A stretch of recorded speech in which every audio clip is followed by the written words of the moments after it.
Good afternoon. You want to get up once? Been sitting for half an hour. Get up.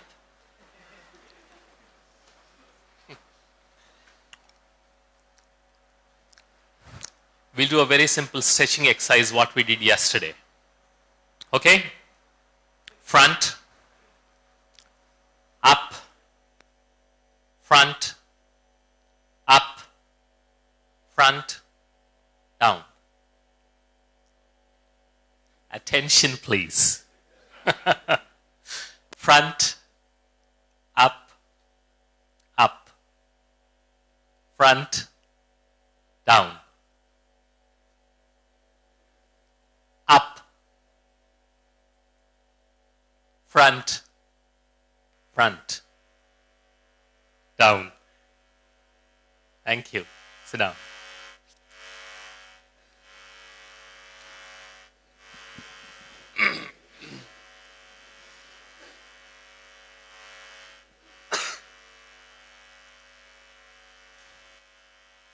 So let's start today's session with a very simple attention enhancer. Very simple breathing exercise, which most of you might be knowing, some of you may not know. So I'll show you how to do that exercise, and before you do any task that requires attention, you can practice this. Just takes maybe a minute or two, and then we can begin the task. Okay? So, both feet firmly on the ground, with your back supported, sit straight. Good. This finger here. Okay? And with your thumb, close this nostril. Okay? What we are going to do is just focus on the breathing. You are going to breathe out and breathe in with the same nostril back. Close this nostril, open the other one, and breathe out with the other one. Hold, then breathe in, close, breathe out, all the while focusing on your breath. Let's do this 5 times.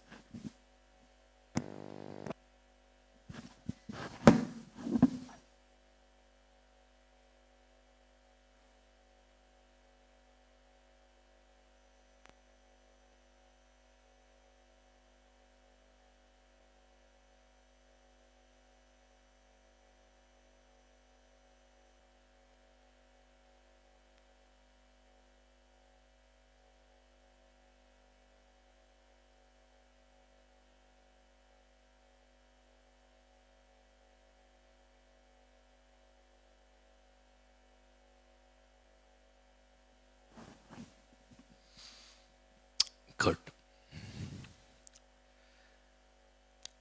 How do you feel now?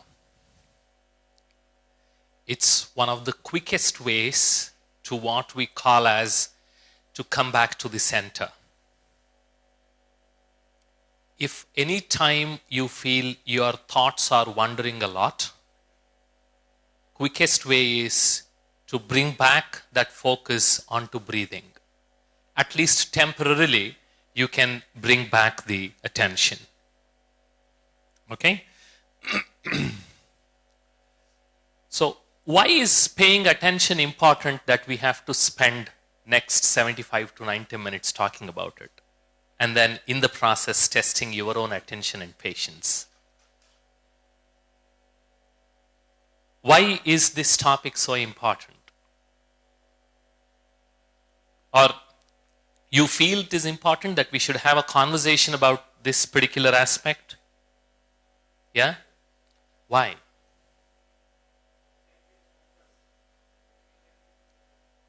Yes? Very good. Very good. Because whatever whatever my energies are, they will be directed in the direction wherever my attention goes. And wherever that energy flows, that's where the life grows. It can be positive and it can also be negative. That's where it becomes very important that we get a hold on our attention. And this aspect is seldom understood. There are many things that I'm going to share in the next few minutes. In the last 2 months, when I started preparing for this topic, I was pleasantly surprised how little I knew about this, and then how much attention I paid to this aspect of attention. I'll share those with you. And yet another very interesting insight. What we decide to pay attention to and what we decide to ignore, that's what shapes our existence and reality. Think about it. Very profound. It's a choice I make. What should I focus on and what should I ignore?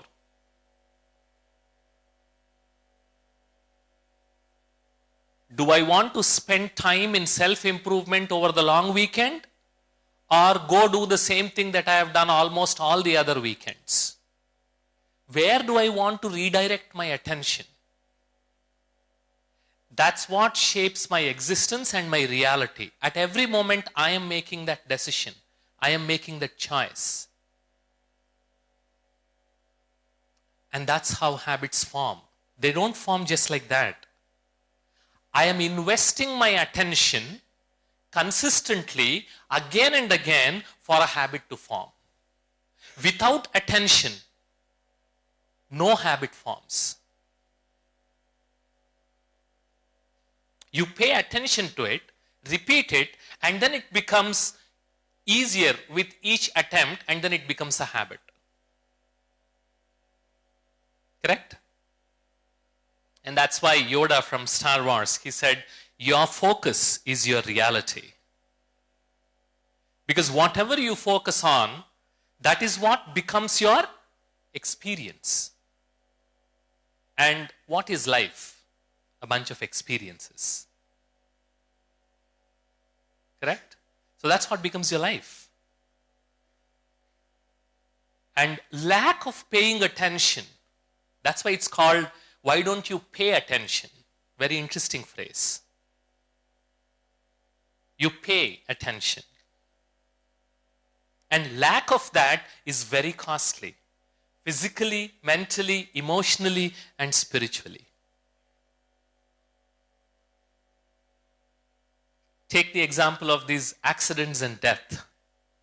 When you are not paying attention to what you're doing, when you're driving and then using your mobile phone, driving and texting, driving and speaking with people, engaging in a very intense conversation, what happens? In history, if you look at some of the really bad accidents, you will see those are caused because of lack of attention, either caused because of stress or lack of sleep, but the reason is this, lack of attention. And today, as I was telling you yesterday, 25% of the population on earth is supposed to have some form of mental illness. And the beginning of mental illness always starts with mind wandering, where there is no control on the mind. When attention is not paid to the things that we are supposed to pay attention to, that's when mind starts going haywire. And that's where mental illness results. You know, one of the ways what Didi was talking to us just a few minutes ago, many of those, what is the science behind, I'm going to share with you in the next few minutes. The results, the positive results of meditation is, they are no longer anecdotes. There is hard science behind each one of those, which we will discuss. And one of those is, meditation helps us in help focus our mind. What happens inside the brain, that also we will see, which actually results in this focus. So when we don't know how to pay attention or when we don't know what to pay attention to, lot of problems result.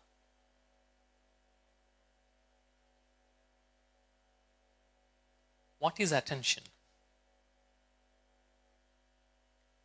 Come on, Bala, you talk about something and then somewhere in between you start asking the basic definition. Don't you know what's attention? So what is attention? How do you define it? Focus on what? Okay. Consciousness, okay. Listen carefully, okay. On present, yes. Direction of our energy, very good. Concentration, yes. Absence of tension is attention, interesting. Focusing on our choice. There are many strands, many thoughts that are coming up. But which one do I choose? Where there is only one particular thought at that particular point of time which becomes most important one for me. And that process is what we call it as attention. If many things are taking possession of your mind, then we don't call it attention, at least for that particular moment. Correct? So when you consciously highlight that one particular thought out of many trains of thought, that is what we call as attention. Now, what are benefits of attention? In general, we know paying attention is good. That's all we know. I mean, if you pay attention, you can read well, you can learn things better, you can perform well. Not just that, there are a lot more benefits. First, yes, when you have to learn a new skill or a new subject, when you pay attention, it helps the brain to register the information and form enduring neural circuits. What it means is every skill that we learn has a neural counterpart. Whatever skill that you learn is registered inside the brain with the formation of a neural circuit.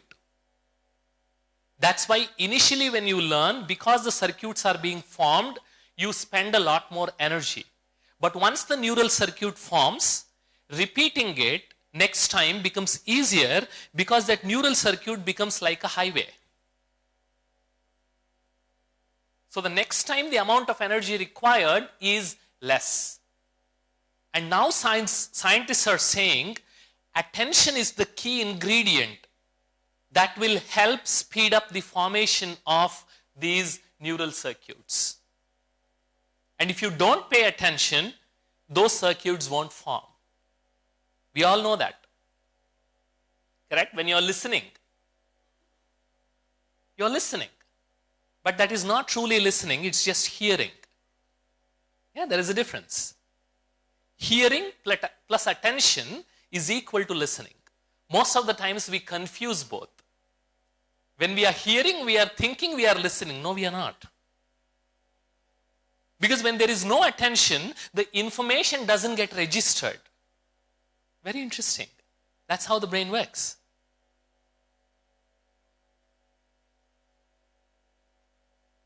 Do you know that when you pay attention, it improves relationships? Because if there is one thing in any relationship which the other partner asks from you is this. You might think it is love, but love comes later. Because love is also a form of attention. Most problems in relationships come because we are not able to pay attention to the partner. Because when I pay attention, for that moment, for those few minutes, you are my entire world. My focus is on you, not on my BlackBerry. Yeah, I'm looking straight into your eyes. Now tell me, I am with you, for you. Because that's what makes them feel acknowledged, understood, And most important, they feel respected. They feel, yes, I am something for you. And that's what builds love. That's how attention improves relationship. सुन रहा हूं, ठीक है बोलो. No, you're not listening. नहीं बोलो यार, सुन रहा हूं, सुन ही रहा हूं ना. No, you're not. It boosts resilience. That is, it helps you. Attention helps you focus on positive events instead of ruminating on negative ones. Because that's how we become weak internally. We explored that yesterday through self-talk. When the focus is on negative stuff, when I keep ruminating, when my attention is on negative, I become weak internally. But when I shift that focus onto positive, I become strong internally. So that's how attention improves resilience. Resilience is how soon can I bounce back from a failure. That ability to bounce back depends on how quickly I can shift my attention from that which is negative to that which is positive. And with training, we can improve this. Are the fans on inside the hall? You don't need? You're okay with that? Okay. It deepens our wisdom because when you pay attention, which most of the times you must have heard in the last couple of days, yesterday and today, sit down, make time, reflect. And when you're reflecting, if you are reflecting about what task to do from Monday, what your friends are doing today, which movie you are going to watch tomorrow evening after going home, it won't add value. But when you pay attention on yourself, then your ability to reflect uninterrupted on important things of life, that is what deepens our wisdom. It's a choice I make. If I want to grow, then I should learn to control my attention. It's effortful. It's not so easy, but with practice, we can achieve it. So whatever you're learning here, these are simple techniques. These are not easy, by the way. You know the difference? Most people confuse simplicity with being easy. No. These are simple to understand. They are nothing complicated about it, but they are not easy. We have to work for it.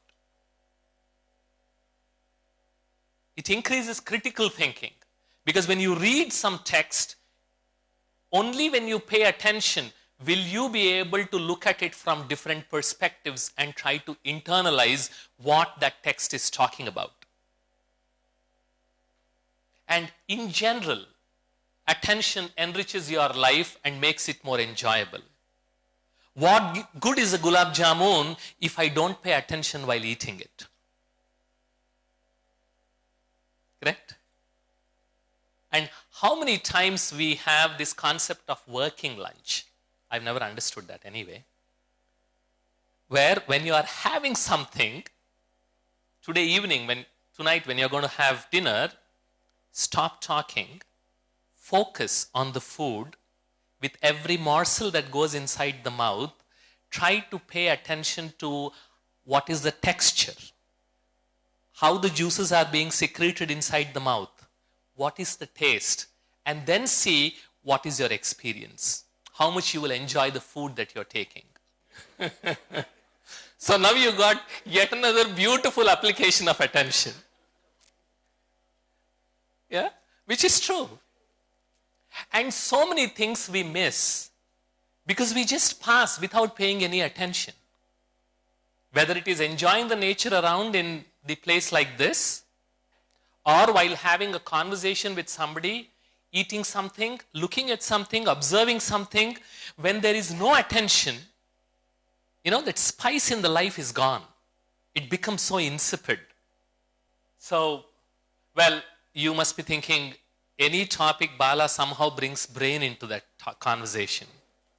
Well, yes, because that's my favorite organ, and for the last dozen years I've been reading about the developments in the field of neuroscience, because that's what fascinates me. There are two portions with respect to attention that we need to know, which are very important. One is this frontal lobe, this part of the brain. what we also call as prefrontal cortex, because that's the key for our attention. Because that's where, when we focus, this is the area of the brain that governs attention. And that which disturbs our attention is this emotional center of the brain. If it is too excited, amygdala, we get hassled, we get anxious, we become fearful, and we lose focus. Okay? And interestingly, most of us, we don't know the difference between worrying and thinking. Instead of thinking about things, we worry about them. What's the difference? Forced to think about it, okay? Thinking about problem, is that worry? It's still thinking, right? If you look at this, when you are thinking, when you are paying attention to understand the information and try to analyze it, when your prefrontal cortex is active, that is what we call it as thinking. In thinking, there is no place for anxiety. You are just thinking. When you are thinking, there is no fear. When you are thinking, there is no unnecessary attention on the result, because you're just thinking. In worry, the emotional center gets excited. That's why for 1 hour, you worry about it, nothing gets registered.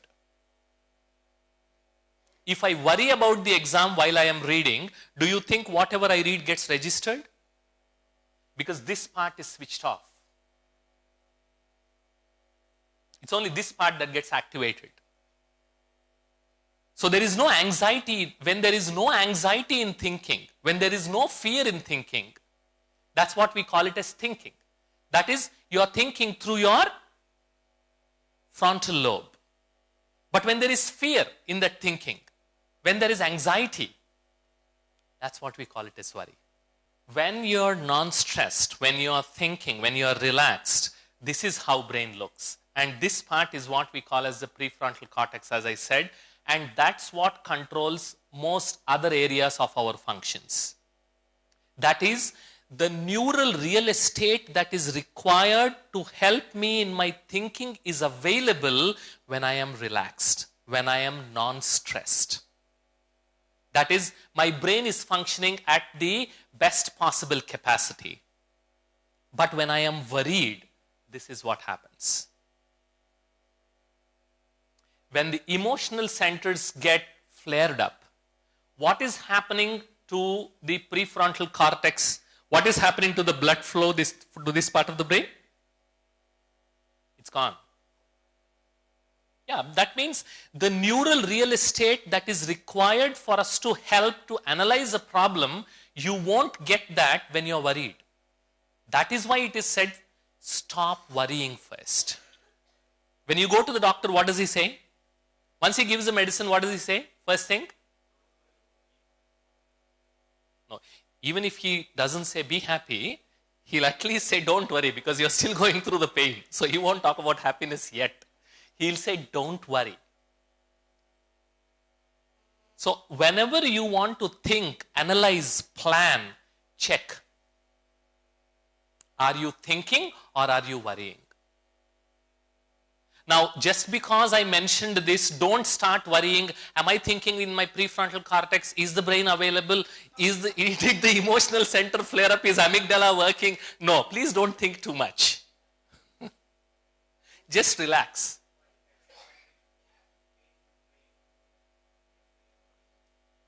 I'll deal with that at the end. So remember the question. Yeah? So that's the difference. That's thinking and that's worrying. Now, let me do a quick exercise. I want a volunteer. I want somebody. We'll pick him. Because you got a chance to speak, he didn't. That's why I'm picking him. Okay. Now, Look around the room and tell us whatever you see that is white. Speak up. Whatever white. As you see, keep saying. Look around and keep saying. Take the mic. Take the mic. Complete white, I see that is kurta pajama and roof. Yeah. Tube lights, fan, projector, and the screen which is there. The tablecloth, the floor.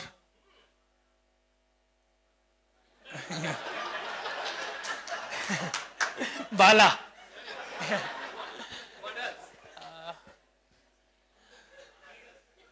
The cloak, background of the cloak.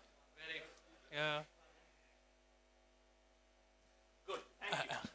Give him a big hand, please. Sit down. Now I need a sister. Come. You want? Did you raise your hand? Okay. I don't want to scare you. Whoever has raised the hand, I want to call them. Because if you get tensed, then you want to? Come along. I'll give you the chance. You get a next opportunity. Sit down. We have more exercises of this sort. Come. Look around and tell us whatever you see is red. Red. This bag. This bag. Flowers. And that. This flowers. Very good. This bulbs. Oh yeah, very good. This cushions. This red. Yes. That's maroon, but I'll give it. It's okay. Next. And Look around. his shirt. Yeah. That red. Oh yes. She's also wearing red. Red, yes. He's also wearing red. Yes. That. Okay. This one also. Oh yeah. they were waiting for you to see this. Good. Go ahead. Otherwise, they would have been very disappointed. What did you observe? What did you observe in both these exercises?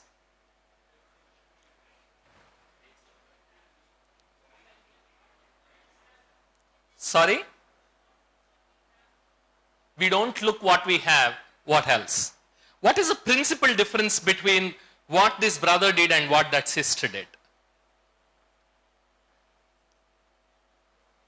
Something very interesting was happening, which is related to the topic we are discussing. Yes?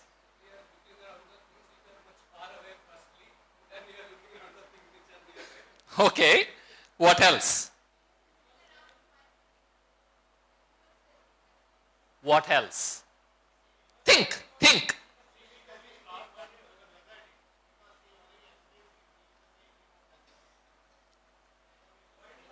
If you observe, there are all sorts of colors. All of them they were scanning. But in the first case, his interest was on white. So he was stopping wherever that white was visible, and rest of the stuff, even the visual stimulus was coming, he was not allowing it to register. Correct? And the same, exactly same hall, when I called the sister, she looked at all things white, but she just ignored because she was not looking for those. Her interest was on red. A simple question. You saw how it shifts the attention and how we start going looking around consciously. Even when I am seeing, I am not seeing.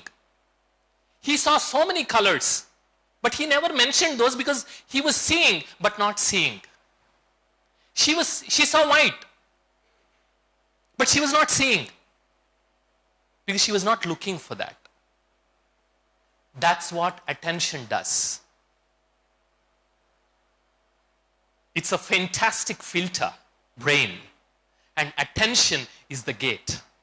What information goes in, what information registers is dependent on this gate. And who is the master of that gate?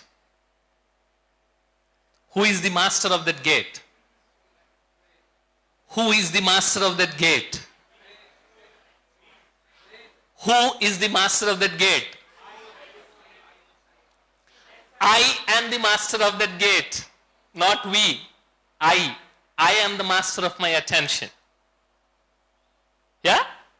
And brain is a fascinating machine. There are so many impulses going to the brain from all the sensory organs, but that doesn't register because we are not paying attention. Otherwise, you would simply go mad, get overwhelmed with that information. And this is another interesting picture. You saw these places where it is yellow and little bit red here.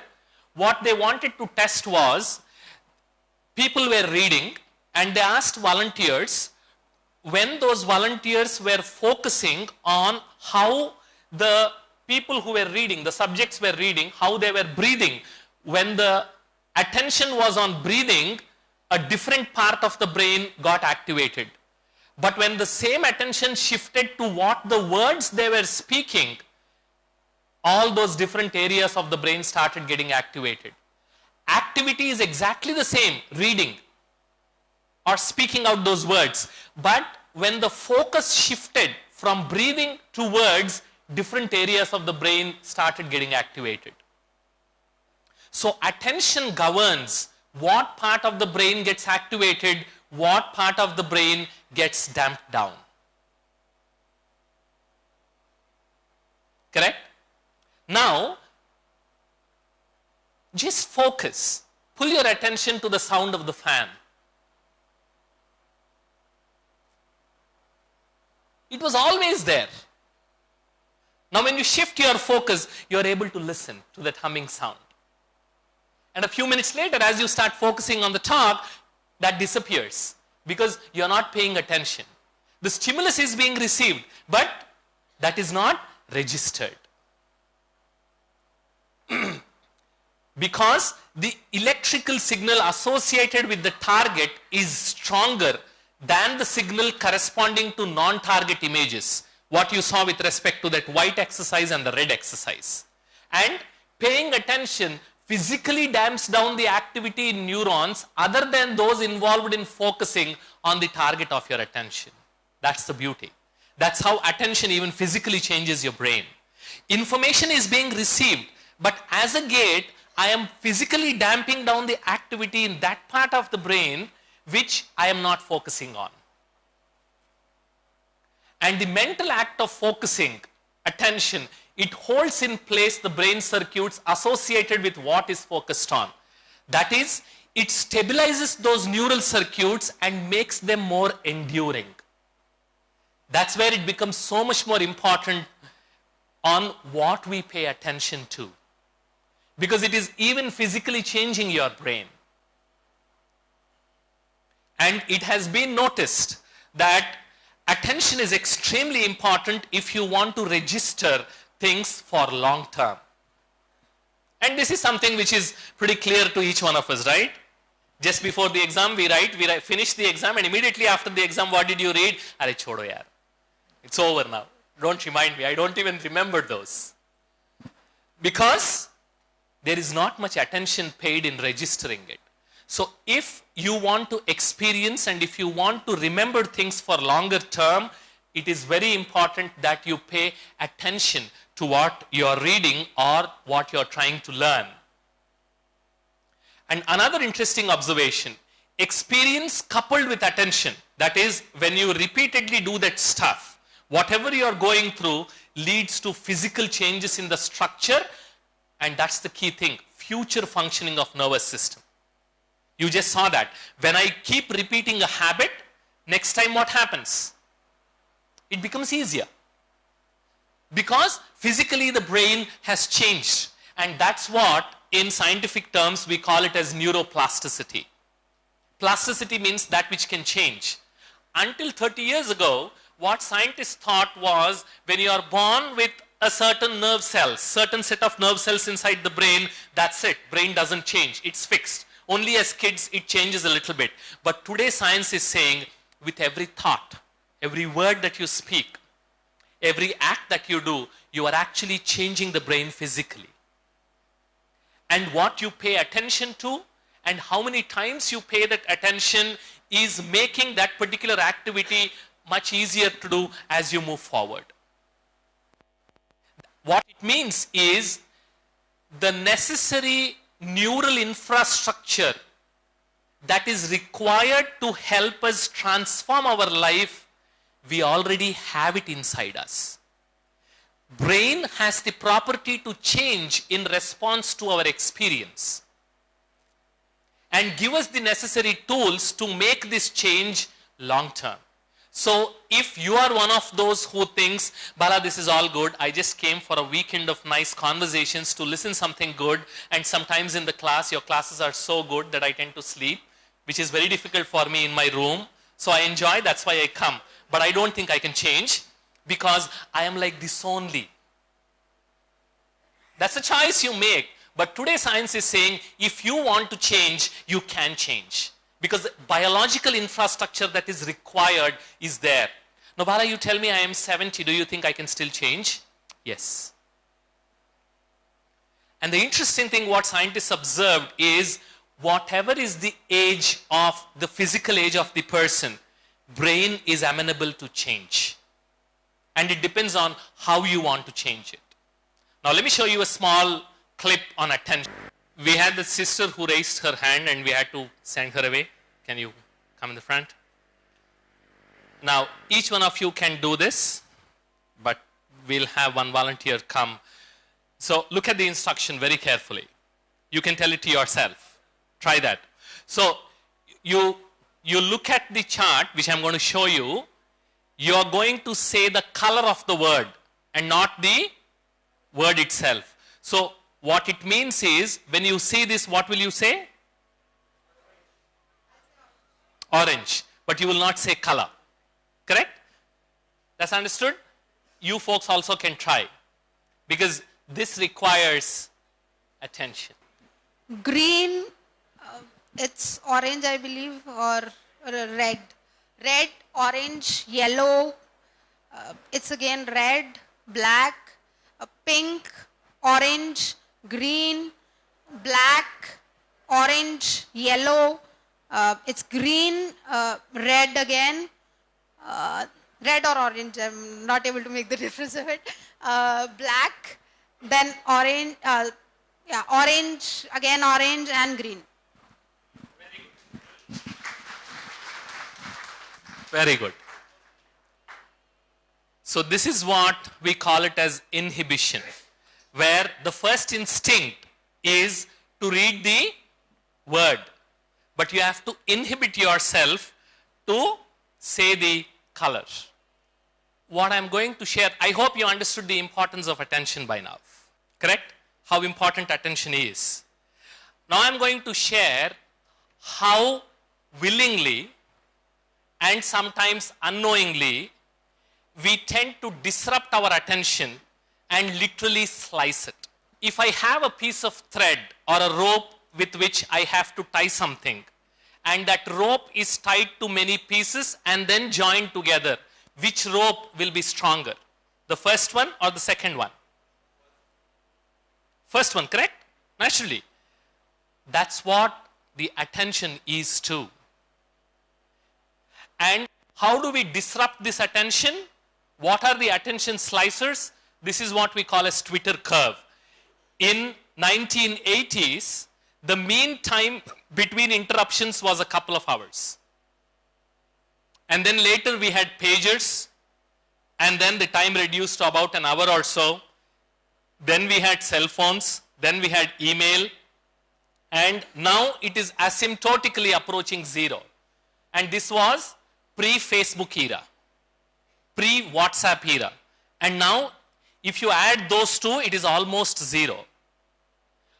what is happening when you try to switch your attention too frequently from one task to the other is brain, in order to move from one train of thought to the next one, requires something called switching time. You must have seen that. When you are really focused on writing a document and your boss calls you, when you come back, will you regain exactly the same focus the minute you sit there? No, because it's broken now. In order to reach that stage, you need a little longer time, because that's what we call it as switching time of brain. And when you rapidly switch your focus from one thing to the next, you are simply slicing your attention.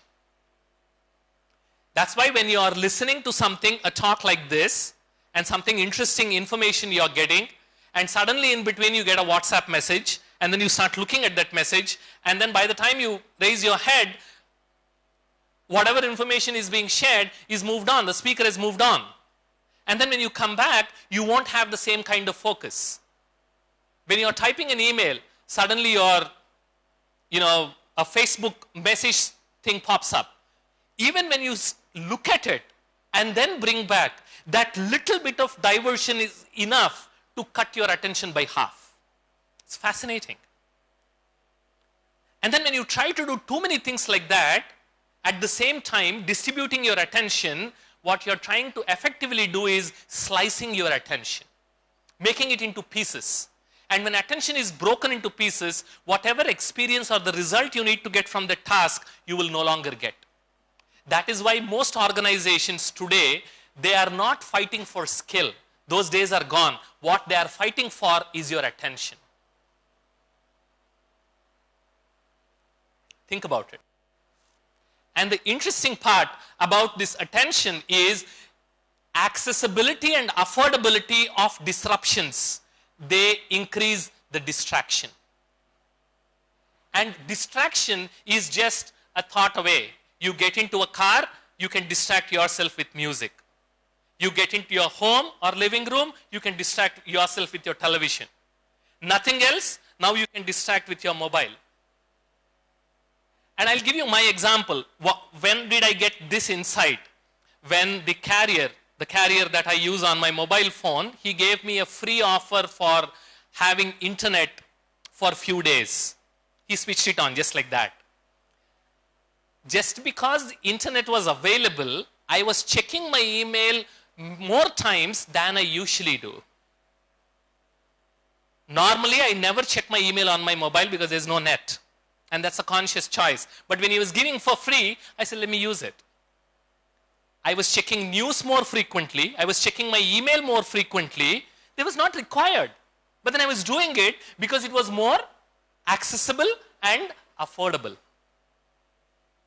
On one side, we are saying we want to live life joyfully. We want to experience it. We want to learn. We want to grow. On the other side, we are willingly slicing our own attention and then robbing us of our own experience.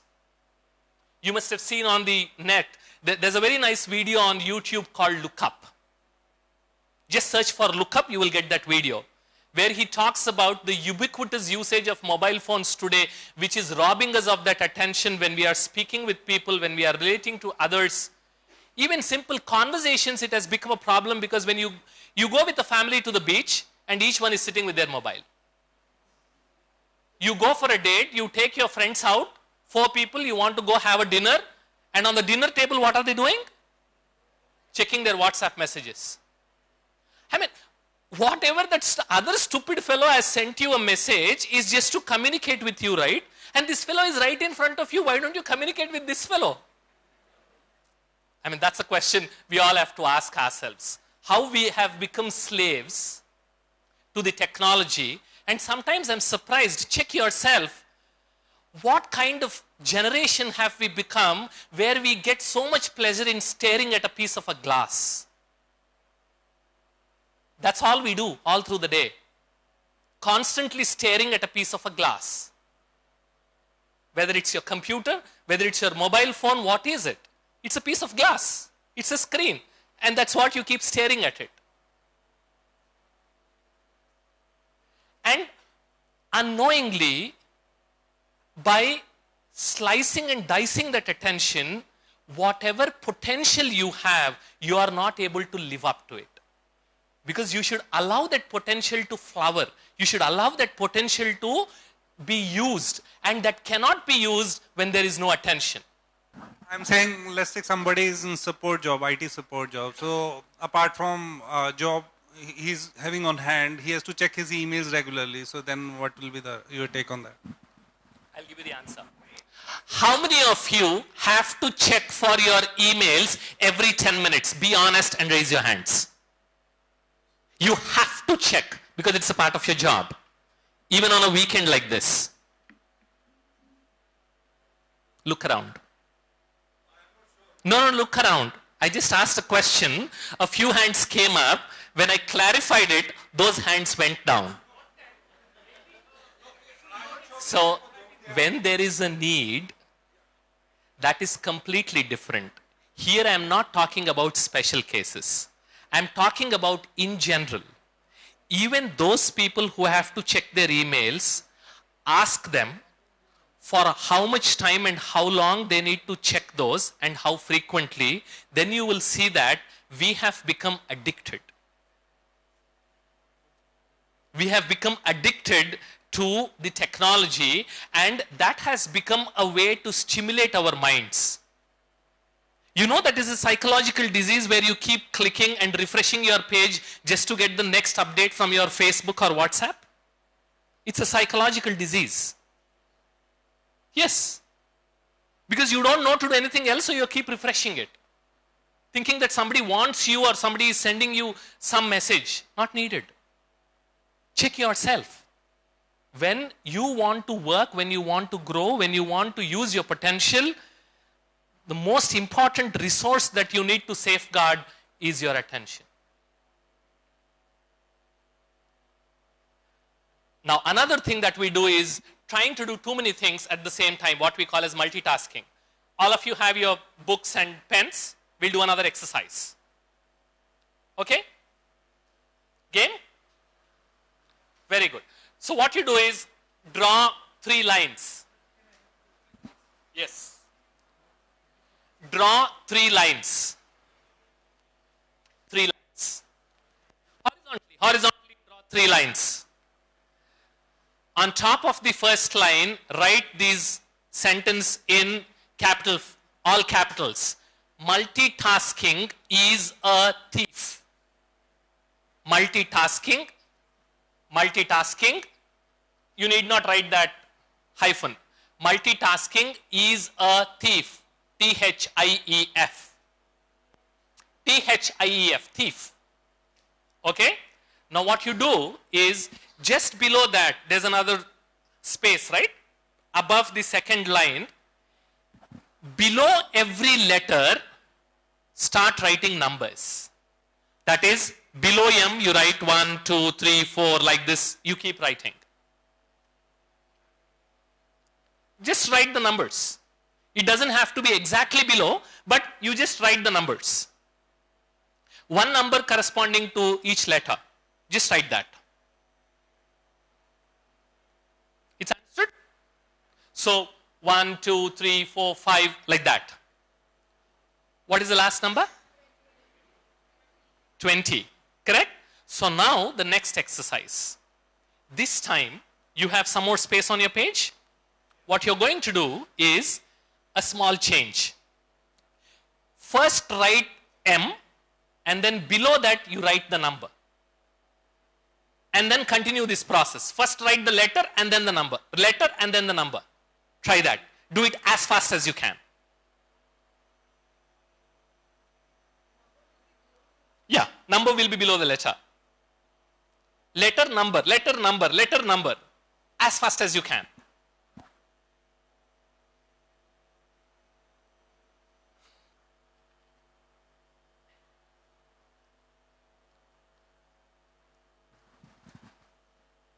Did you actually follow the instructions?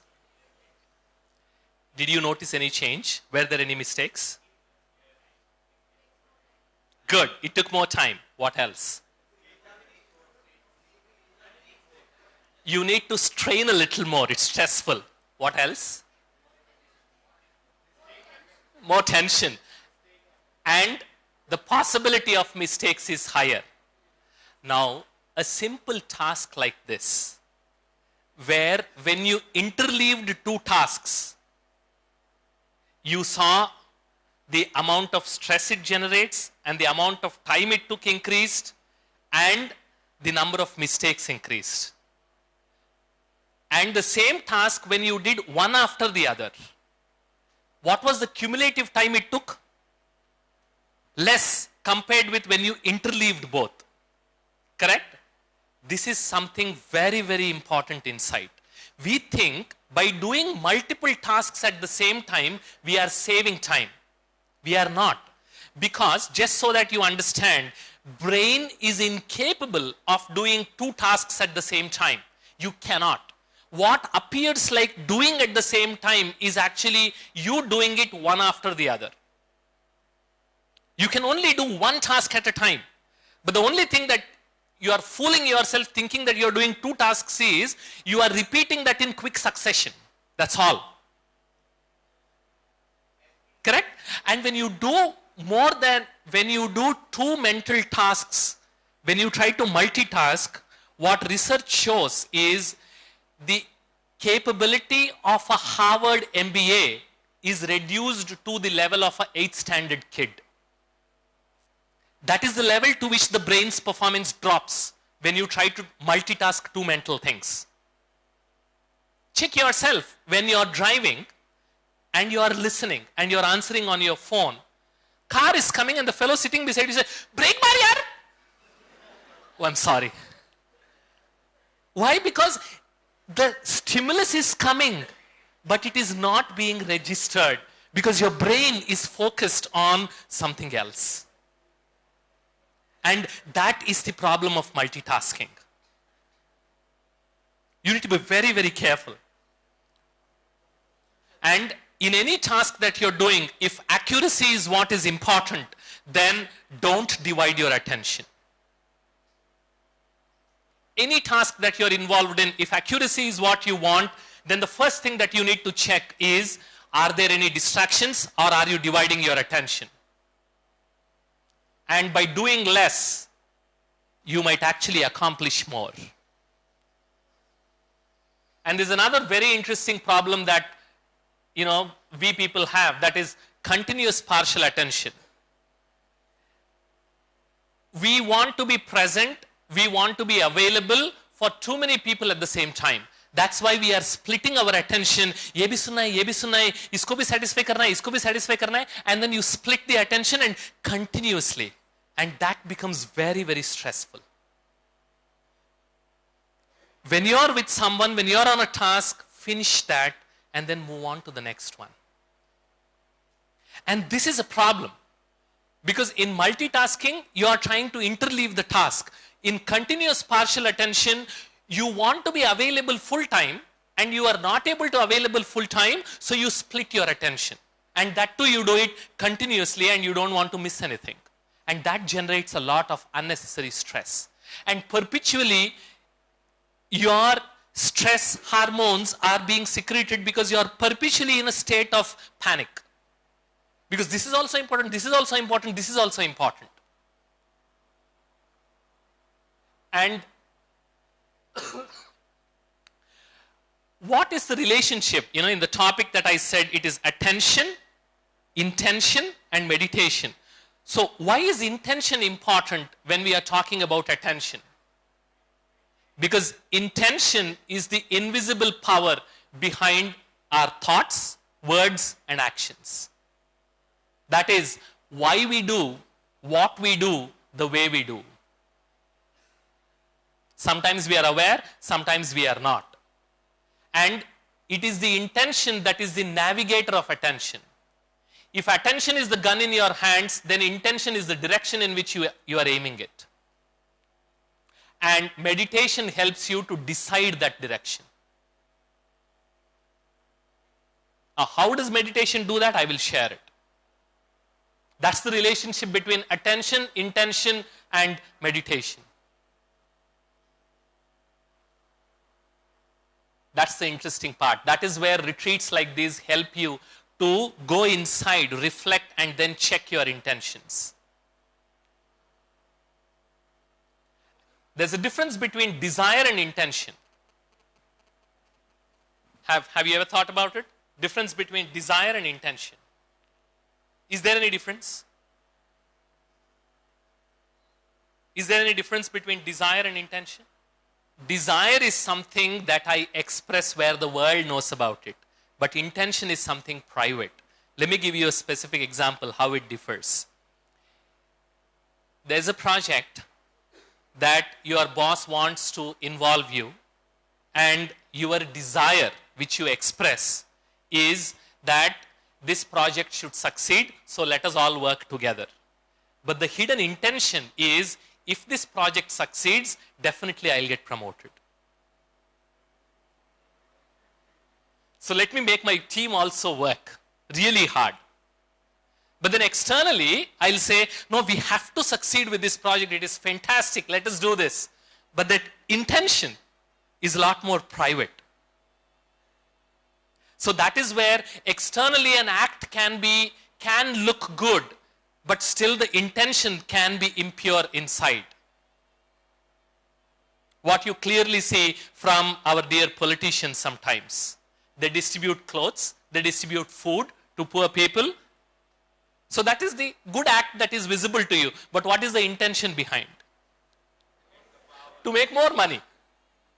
So that you get that power and then you get more money. And it becomes a vicious circle. So that's where it becomes important that you clarify your intention, because that's what makes you motivated. You know what even Vineet was talking about in the morning. And the purity of intention, the purer your intention is, the easier it becomes the rest of the world to come to your help and support. If the person thinks that your intention is not pure, they will no longer support, they will move away. The support that you receive, the appreciation that you will receive is directly proportional to the purity of your intention. So that's where, wherever you want to pay attention, that intention will help you guide that. So first, if you purify that intention, then automatically the attention where you are focusing on, it becomes easier. You can focus on something more positive. Okay, now I want to ask you, I don't want to tax your attention.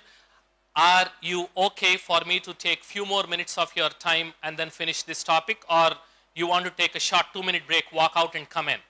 Your choice. I'll continue, okay? Good, thank you. Yes, brother. Normally it is heard that even a hardcore researcher uses 2 to 3% of his brain. And why this, so that rest of the brain remains unlocked? It's a myth and an urban legend that's become widespread, thinking that each one of us uses only 2% of our brain. No. And Einstein used only 7% or 10%, and 90% is dormant. That is all wrong. You use all your brain.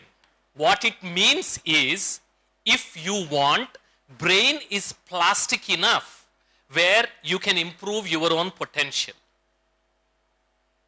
There's a difference. It's not that 90% of the brain is just lying dormant. According to the way brain works, if 90% is not used, either you use it or you lose it. That's the principle on which brain operates. If 90% is not used for so long, then we would simply be carrying so much dead tissue. So it's a myth. And thanks for asking that question. If somebody tells you, at this point of time, the brother is asking about subconscious mind, I will not divert our attention to that topic. Yeah, so that is not about the 2%. He was specifically asking about the brain, this part of it.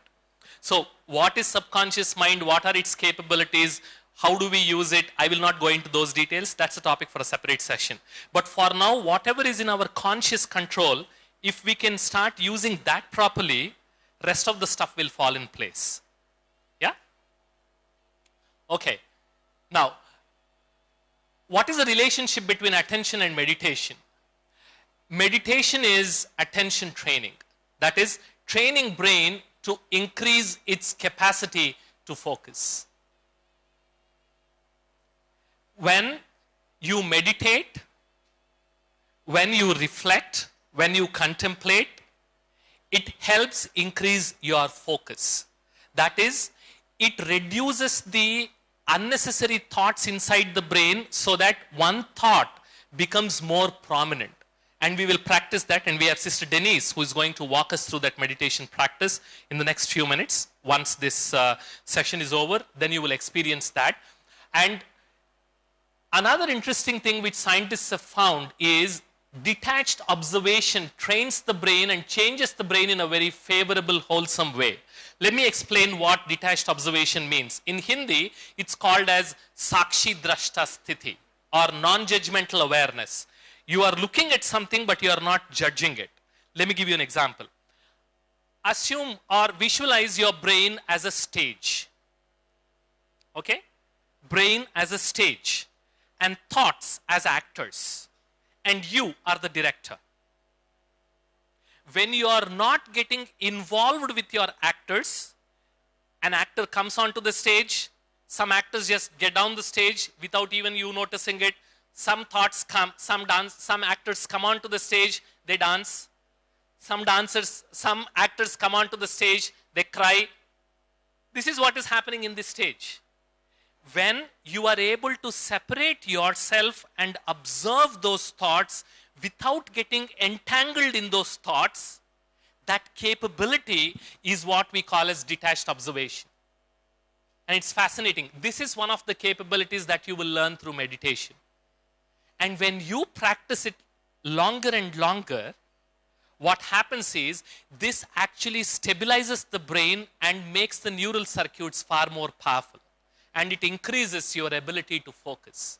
And your ability to detach from your own thoughts makes it such a powerful tool where you will not become anxious because you are able to label your thought and then say, this is anger. Let me not get angry. I am getting anxious. Let me calm down. You see that? You separate yourself from your thought and you start becoming very powerful. And that's what we call it as this chit. When that calms down, which is what meditation helps you to do, it's such a beautiful state to be. Because the number of thoughts that get generated in your mind, they reduce. The mere fact of observing your own thoughts will reduce their speed. Try that. Close your eyes. Whatever thought comes, just don't fight it. Just observe, and then just observe. Oh, why am I thinking about my project? Why am I thinking about my kid? Why am I thinking about gulab jamun? No. Just observe. Try that. Just observe your thoughts.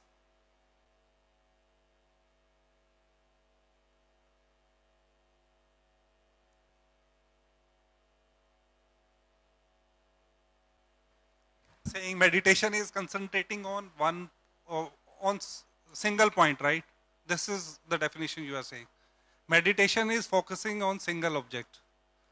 Some trainer gave me this definition. So I was wondering if I am fully focused on the project in hand, then will it be a typical case of meditation? Or? There are many forms of meditation. One form is concentrating on a specific object, what we call as concentration-based meditation. There is another kind of meditation, what we call as open focus meditation, what you just tried to do. Just be open, don't react, just observe. Just observe. There's a third kind which talks about contemplation. That is, you try to ponder upon one of the things like, what is the purpose of my life? What am I doing with it? Am I using my time? Just sit and reflect. That is contemplation. And another kind is loving kindness meditation. That is, you send the vibrations of love, of kindness, of compassion. So there are various ways, but the result, what we are looking for, is the same. So it is not stopping your thoughts. That's definitely not meditation. But trying to engage with your mind so that it listens to you rather than you getting carried away with it. And one of the demonstrations you will see in the next when Sister Denise is going to make us go through that practice. Yeah? And what happens inside the meditating brain? There you go, the brain again. So these are different lobes that we have. This is what we call as the frontal lobe, and this is what we call as the parietal lobe. When you meditate, the activity in this frontal lobe, it actually goes down. That is, the number of thoughts that are getting generated, it comes down. That's where the calming effect comes. And when you meditate, you must have heard people saying, I was completely lost, I became one with the nature, it was a beautiful experience, I did not even know this, I was sitting in this body, I was just floating. You must have heard those experiences. Why does that happen? Because this part of the brain, what we call as parietal lobe, is responsible for us to get that feeling that where my hand ends, where the chair starts. For those people for whom this part of the brain is damaged, they can't even figure out that they're able to see the hand, but they'll think that the hand is extending all the way onto the wall. Because that sense of separation between the self and the world outside is provided by this parietal lobe. And when you get into deep meditation, after good practice, the activity in this parietal lobe completely falls down. And when that happens, this sense of separation is dissolved and you feel one with the nature. And there is this other area called thalamus, which redirects all the sensory information to deep inside the brain. The activity inside the thalamus goes down when you meditate. That means the ability of the stimulus from the external world to distract you goes down. And that's how meditation improves concentration. Because that's how it acts on the brain. And how does meditation help improve you become more calm and less anxious? That comes from this particular part of the brain called reticular formation. We call it as a sentry of the brain. It's always active, scanning the environment to see whether there is something that is harmful. That's why when I throw something at you and it moves, you won't even think, you won't even catch it. Oh, lizard, it's bad. Oh, snake, I should run away. No, first you run and then you think about it. That was just a piece of plastic. That immediate reaction, that for some people who are really anxious, this part is overactive. And through meditation, the activity in this area calms down. And that's how you see that meditation is what even doctors prescribe for hypertension, so that you can calm down. Okay? And some of the attention enhancers, I'll quickly run through this so that we can sit in the meditation. Very first important stuff, your brain is like a muscle. The more you exercise it, the stronger it becomes. And you can improve your attention through consistent and persistent training. You need to be consistent and you also need to be persistent. It's simple, but it is not easy. But the results are really good. They are worth the effort. And some exercises that you can try in addition to meditation, slow breathing, and this I will explain a little later. There's another interesting concept, like aerobics, you have neurobics. What it means is utilizing multiple senses to do a particular activity in a way that is different from what you usually do. Like, for example, brushing your teeth with left hand if you're a right-hander. Moving around your home, closing your eyes by making your way only with the touch and smell. Where you are activating different sets of the brain regions and exercising them. That's what we call as neurobics. Drop an email and I'll send you about 84 neurobic exercises if you're interested in performing them. And very important, if you want to improve your attention, most important, check whether you are liking your task or job. Stay curious. The more you are interested, the easier it becomes to pay attention. Organize and simplify things which will help improve your attention. And what we discussed yesterday in detail, positive and empowering self-talk before and during the task drastically improves our ability to focus. 3 most important things. Exercise, move. Don't sit in one place. Even you have this beautiful place, in addition to the regular, in the evening also after the meditation, just go for a good walk. Exercise sleep properly, eat nutritious food, which will improve your brain's health and does attention. Visualization and relaxation, a part of it which we will practice in the next few minutes. And of course, meditate. Okay? And the last, before I move, what do you think might be the essence? It doesn't stop there.